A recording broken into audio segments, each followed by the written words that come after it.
जय श्री गणेश, जय श्री कृष्ण, जय श्री लक्ष्मी नारायण। आज अश्विन मास के कृष्ण पक्ष की द्वादशी तिथि है।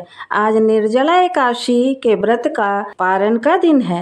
जिन लोगों ने कल एकादशी का व्रत रखा था वे आज अपना व्रत खोलेंगे और एकादशी के व्रत के पारण के दिन तुलसी माता की कथाओं को सुनने से ही व्रत को पूर्ण माना जाता है। जिन लोगों ने व्रत नहीं भी रखा है उन्हें भी द्वादशी के दिन तुलसी माता की कथाओं को सुनने से अनंत शुभ फलों की प्राप्ति होती है। तुलसी माता को हरि प्रिया भी कहा जाता है। जितना भगवान श्री हरि विष्णु सोने चांदी हीरे मोती और रत्नों से प्रसन्न नहीं होते हैं उतना वे सिर्फ एक तुलसी दल से प्रसन्न हो जाते हैं। श्रद्धा के साथ तुलसी दल भगवान विष्णु को अर्पित करने से मनुष्य के सारे संकट कट जाते हैं और उनकी सारी मनोकामनाएं भी पूर्ण होती है। शास्त्रों के अनुसार एकादशी के दिन तुलसी माता को कभी भी जल नहीं चढ़ाना चाहिए क्योंकि तुलसी माता स्वयं एकादशी का निर्जला व्रत रखती हैं। लेकिन द्वादशी के दिन व्रत के पारण के समय तुलसी माता को जल अवश्य चढ़ाना चाहिए और पूरे विधि विधान के साथ पूजा करके उनकी कथाओं को श्रवण करना चाहिए। उसके उपरांत ही अपना व्रत खोलना चाहिए। तो चलिए भगवान श्री नारायण के चरणों का ध्यान करते हुए तुलसी माता की कथाओं को सुनते हैं। सावर्णी मुनि की पुत्री तुलसी अपूर्व सुंदरी थी। उनकी इच्छा थी कि उनका विवाह भगवान नारायण के साथ हो। इसके लिए उन्होंने नारायण पर्वत की घाटी में स्थित बद्री वन में घोर तपस्या की। दीर्घ काल तक तपस्या के उपरांत ब्रह्मा जी ने प्रसन्न होकर दर्शन दिए और वर मांगने को कहा। तुलसी जी ने कहा, सृष्टिकर्ता ब्रह्मदेव, आप अंतर्यामी हैं, सबके मन की बात को जानते हैं। फिर भी मैं अपनी इच्छा आपको बताती हूँ। मैं चाहती हूँ कि भगवान श्री नारायण मुझे पति के रूप में मिले। ब्रह्मा जी ने कहा, तुम्हारा अभिष्ट तुम्हें अवश्य मिलेगा। अपने पूर्व जन्म में किसी अपराध के कारण तुम्हें श्राप मिला है। इसी प्रकार भगवान श्री नारायण के एक पार्षद को भी दानव कुल में जन्म लेने का श्राप मिला है। दानव कुल में जन्म लेने के बाद भी उसमें नारायण का अंश विद्यमान रहेगा। इसलिए इस जन्म में पूर्व जन्म के पाप के शमन के लिए संपूर्ण नारायण तो नहीं, नारायण के अंश से युक्त दानव कुल जन्म में उस श्रापग्रस्त पार्षद से तुम्हारा विवाह होगा। श्राप मुक्त होने पर भगवान श्री नारायण सदा सर्वदा के लिए तुम्हारे पति हो जाएंगे। तुलसी जी ने ब्रह्मा के इस वर को स्वीकार किया क्योंकि मानव कुल में जन्म के कारण उसे मायावी भोग तो भोगना ही था। तुलसी बद्री वन में ही रहने लगी। नारायण का वह पार्षद दानव कुल में शंखचूड़ के नाम से पैदा हुआ। कुछ दिनों के बाद वह भ्रमण करता हुआ बद्रीवन में आया। यहाँ तुलसी को देखते ही वह उस पर मुग्ध हो गया। तुलसी जी के सामने उसने अपने विवाह का प्रस्ताव रखा। इतने में ही ब्रह्मा जी भी आ गए और तुलसी से कहा, तुलसी, शंखचूर्ण को देखो, कैसा देवोपम इसका स्वरूप है। दानव कुल में जन्म लेने के बाद भी लगता है जैसे इसके शरीर में नारायण का वास हो। तुम प्रस्ताव को सहर्ष स्वीकार कर लो। तुलसी को भी लगा कि उसकी तपस्या पूर्ण हुई, उसे इच्छित फल मिला। शंखचूर्ण से उसका गंधर्व विवाह हो गया और वह शंखचूर्ण के साथ उसके महल में पत्नी बनकर आ गई। शंखचूर्ण ने अपनी परम सुंदरी सती साध्वी पत्नी तुलसी के साथ बहुत दिनों तक राज्य किया। उसने अपने राज्य का इतना विस्तार किया कि देवलोक तक उसके अधिकार में आ गया। स्वर्ग का सुख भोगने वाले देवताओं की दशा भिखारियों जैसी हो गई। शंखचूर्ण किसी को भी कष्ट नहीं देता था, पर अधिकार और राज्य छिन जाने से देवता मिलकर ब्रह्मा जी के साथ शिव जी की सभा में गए तथा अपनी विपत्ति सुनाई। ब्रह्मा जी ने कहा, तुलसी परम साध्वी है, उसका विवाह शंखचूर्ण से मैंने ही कराया था। शंखचूर्ण को तब तक नहीं हराया या मारा जा सकता जब तक तुलसी को न छला जाए। विष्णु जी ने कहा, शंखचूर्ण पूर्व जन्म में मेरा पार्षद था। श्राप के कारण उसे दैत्य कुल में जन्म लेना पड़ा। इस जन्म में भी मेरा अंश उसमें व्याप्त है। साथ ही तुलसी के पति व्रत धर्म से वह अजय है। फिर देवताओं की सहमति से भगवान शिव ने शंखचूर्ण के पास संदेश भेजा, या तो देवताओं का राज्य लौटा दे या फिर उनसे युद्ध करे। शंखचूर्ण भगवान शिव के पास पहुंचा। उसने कहा, देवादिदेव, आपके लिए देवताओं का पक्ष लेना उचित नहीं है। राज्य बढ़ाना हर राजा का कर्तव्य है। मैंने किसी को दुखी नहीं किया। देवताओं से कहिए वे मेरी प्रजा होकर रहें। मैंने आपका भी कोई अपकार नहीं किया है। हमारा आपका युद्ध शोभा नहीं देता। अगर आप हार गए तो बड़ी लज्जा की बात होगी। मैं हार गया तो आपकी कीर्ति बहुत अधिक नहीं बढ़ेगी। भगवान शंकर हंसने लगे।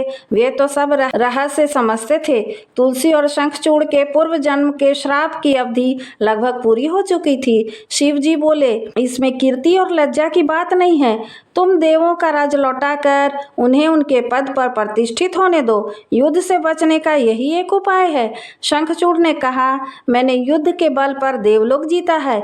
कोई उसे युद्ध द्वारा ही वापस ले सकता है। यह मेरा अंतिम उत्तर है। अब मैं जा रहा हूँ। ऐसा कहकर शंखचूड़ चला गया। उसने अपनी पत्नी तुलसी को सारी बात बताई और कहा, कर्म भोग सब काल सूत्र में बंधा है। जीवन में हर्ष, शोक, भय, सुख, दुख, मंगल, अमंगल काल के अधीन है। हम तो केवल निमित्त मात्र हैं। संभव है भगवान शिव देवों का पक्ष लेकर मुझसे युद्ध करें। तुम चिंता मत करना। तुम्हारा सती तेज मेरी रक्षा करेगा। दूसरे दिन भगवान शंकर के नेतृत्व में देवताओं ने युद्ध छेड़ दिया। शंखचूड़ ने भीषण बाणों की वर्षा कर उनका वेग रोका। उसके प्रभार से देवता डगमगाने लगे। उसने दानवी शक्ति का प्रयोग करके मायावी युद्ध आरंभ किया। युद्ध स्थल पर वह किसी को दिखाई नहीं देता था, पर उसके अस्त्र शस्त्र प्रहार कर देवों को घायल कर रहे थे। देवगण अपने अस्त्र शस्त्र चलाएं तो किस पर चलाएं, क्योंकि कोई शत्रु सामने था ही नहीं। कई दिनों तक इस तरह भयंकर युद्ध चला। शंखचूड़ पराजित नहीं हुआ। तब शिव जी ने विष्णु जी से कहा, हे भगवान, कुछ उपाय करो, अन्यथा मेरा तो सारा यश मिट्टी में मिल जाएगा। भगवान विष्णु ने सोचा, बल से तो शंखचूड़ को हराया नहीं जा सकता, इसलिए छल का सहारा लेना होगा। उन्होंने तुरंत अपना स्वरूप शंखचूड़ जैसा बनाया और अस्त्र शस्त्र से सज्जित होकर तुलसी के पास आए। बोले, हे प्रिय, मैं युद्ध जीत गया हूँ। सारे देवता भगवान शंकर समेत हार गए हैं। इस खुशी में आओ मैं तुम्हें अंग से लगा लूं। पति को प्रत्यक्ष खड़ा देख तथा विजय का समाचार सुनकर वह दौड़कर मायावी शंखचूड़ के गले से लिपट गई। इस प्रकार पति पत्नी दोनों ने आलिंगन हो खूब खुशी मनाई। पर पुरुष के साथ इस प्रकार का व्यवहार से उसका सती तेज नष्ट हो गया। उसका सती तेज जो शंखचूड़ के कवच के रूप में रक्षा कर रहा था, वह कवच नष्ट हो गया। शंखचूड़ शक्तिहीन हो गया। यह जानते ही भगवान शंकर ने अपने त्रिशूल के प्रहार से शंखचूड़ को जलाकर भस्म कर दिया। शंखचूड़ की मृत्यु को जानकर विष्णु जी अपने असली रूप में आ गए। अपने सामने अपने पति शंखचूड़ के स्थान पर भगवान विष्णु को खड़ा हुआ देख तुलसी बहुत विस्मित हुई। उनको पता लग गया स्वयं नारायण ने उनके साथ छल किया है। क्रोध में आकर तुलसी ने भगवान विष्णु को श्राप दिया कि एक सती का सतीत्व भंग करने के अपराध में मैं तुम्हें हृदयहीन पत्थर होने का श्राप देती हूँ। विष्णु ने तुलसी के श्राप को शिरोधार्य कर कहा, देवी, तुम्हारे तथा शंखचूड़ के कल्याण के लिए मुझे ऐसा करना पड़ा। तुम दोनों को श्राप मुक्त करना था। तुम भी अब शरीर का त्याग कर तुलसी विरवा के रूप में जन्म लोगी और मेरी पूजा तुलसी दल से होगी। मैं शालिग्राम पत्थर बनूंगा। मेरे शीश पर तुम आदर से विराजित होगी। तुम्हारे पति की हड्डियों से शंख की उत्पत्ति होगी। उस शंख ध्वनि से देवताओं तथा मेरी पूजा आराधना हुआ करेगी। जहाँ शंख की ध्वनि होगी वहाँ मंगल में मैं विराजमान रहूंगा। तुमने पूर्व में बद्रीवन में मुझे पाने के लिए बड़ी तपस्या की थी। अब अगले जन्म में मैं तुम्हें नारायण प्रशस्तर के रूप में बद्रीनाथ वन में स्थापित होगा और मेरी पूजा अर्चना का फल फूल से न होकर तुलसी दल से होगी।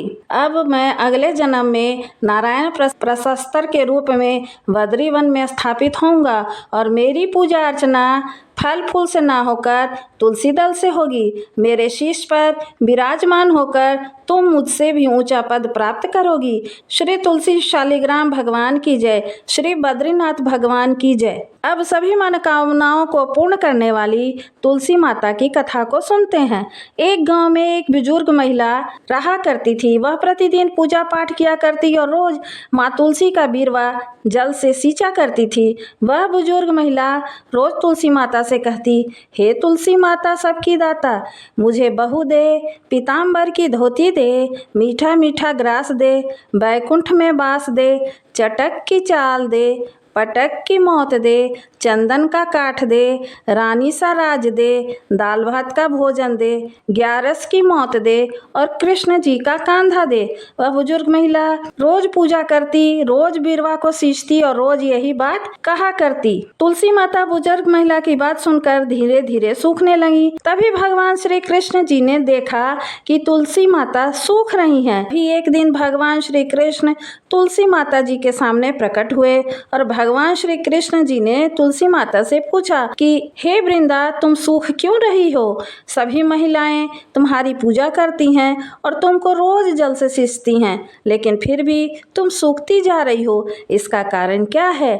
जिसके बाद तुलसी माता ने भगवान श्री कृष्ण जी से कहा कि हे प्रभु, एक बुजुर्ग महिला मेरे पास रोज आती हैं, रोज मेरा बीरवा सींचती हैं और एक ही बात बोलती हैं, हे तुलसी माता सबकी दाता, मैं तेरा बिरला सींचती हूँ, तू मुझे बहू दे, पीताम्बर की धोती दे, मीठा मीठा ग्रास दे, वैकुंठ में वास दे, चटक की चाल दे, पटक की मौत दे, चंदन का काठ दे, रानी सा राज दे, दाल भात का भोजन दे और ग्यारस की मौत दे और साथ में कृष्ण जी का कांधा भी दे। मैं उस बुजुर्ग महिला की सारी मनोकामनाएं पूरी कर सकती हूँ, लेकिन उसकी एक मनोकामना पूरी नहीं कर सकती। मैं कृष्ण जी का कांधा कहाँ से उसे दूंगी? भगवान श्री कृष्ण जी ने तुलसी माता की यह बात सुनकर जोर जोर से हंसने लगे और फिर भगवान श्री कृष्ण जी ने तुलसी माता जी से कहा, तुम चिंता मत करो देवी, जब वह बुजुर्ग महिला की मृत्यु होगी तब मैं उस समय उसे अपना कांधा देने पहुंच जाऊंगा। अब जब वह सुबह पूजा करने आए तब कह देना कि सब कुछ तुम्हें मिल जाएगा। कुछ दिनों के बाद वह वृद्ध महिला ठोकर खाकर रास्ते में गिरकर मर गई। पूरे गांव के सभी लोग उस महिला को धर्मात्मा मानते थे। उसको तुलसी जी की डोगरी कहते थे।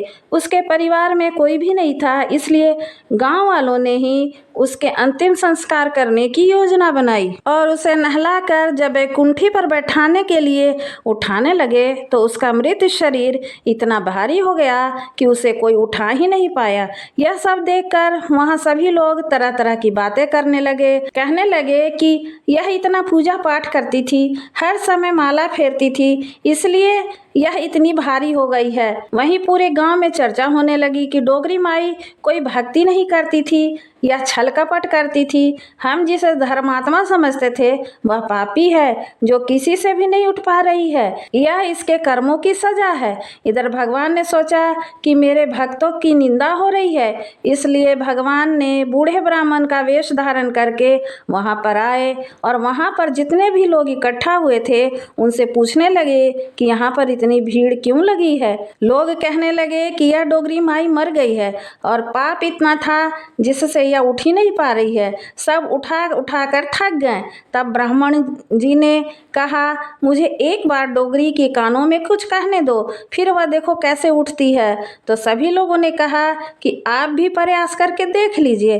तब भगवान ने उस वृद्ध महिला के कानों में कहा, हे डोगरी माई, देखो मैं आ गया। बुढ़िया माई पूजा करते समय जो शब्द कहती थी वह उसके कानों में उन शब्दों को कहने लगे, तू बिरला सींचे मेरा, मैं करूँ निस्तारा तेरा। डोगरी माई बहू ले, बेटी ले, पोता ले, लड्डू ले, पीताम्बर की धोती ले, गहना ले, घी का घड़ा ले, मीठा मीठा खीर ले, खीर और पूरी ले, दाल भात का भोजन ले, धन दौलत ले, बेटा पोता को काम ले, तुलसी का पत्ता ले, मुंह में गंगा जल ले, ग्यारस को दिन ले, श्री कृष्ण जी का कांधा ले। इतना सुनते ही डोगरी हल्की हो गई। भगवान ने बोला जाओ और उसको उठाओ। भगवान ने हाथ लगाया और डोगरी उठ गई। सबको बड़ा ही आश्चर्य हुआ। उसे खूब धूमधाम से ले जाया गया। भगवान उसे अपने कंधे पर ले गए।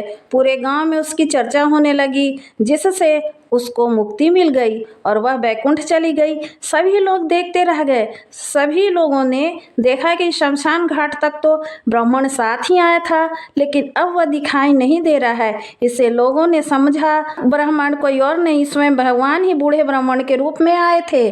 तो प्रेम से बोलिए श्री कृष्ण भगवान की जय, श्री तुलसी शालिग्राम की जय, जय श्री लक्ष्मी नारायण।